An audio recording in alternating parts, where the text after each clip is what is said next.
Nuk ka dyshim që Kurani duhet ta ketë respektin maksimal nga ana jonë.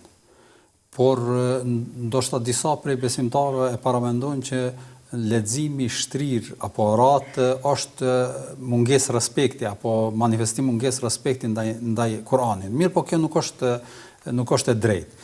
Për arsye se e shohim edhe vetë Allahu i Madhërisht kur flet për kujtimin apo për besimtar thot alladhina yadhkuruna Allaha qiyaman wa qu'udan wa ala junubihim. Ata të cilët e kujtojnë Allahun duke qenë në këmbë, duke qenë ulur dhe duke qenë të shtrirë. Dhe forma e kujtimit të Allahut të Madhërisht është edhe leximi i Kuranit.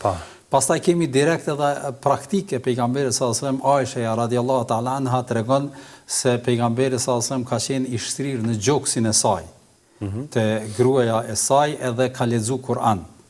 Dhe pra po nënkupton kjo gjendje edhe ka lexu Kur'an, ndërsa Aisha e ka lexu bilen në disa transmetime tregohet se ajo ka qenë në cikël në këtë fazë, megjithatë pejgamberi sallallahu alajhi wasallam ka lexu në këtë rrethon dhe i shtrirë në këtë formë. Kështu që nuk ka të keqe të lexohet Kur'ani i shtrirë, posaçërisht nëse për këtë kemi nevojë. Pra, sikur që është rasti i konkret i kësaj gruaje që ka probleme me unaza, edhe i themi që lexo shtrirë dhe inshallah nuk prish punë brenda mundësisë ashtu, po e rëndësishme është që të mirësh Kur'anin me Kur'anin dhe të lexosh vazhdimisht.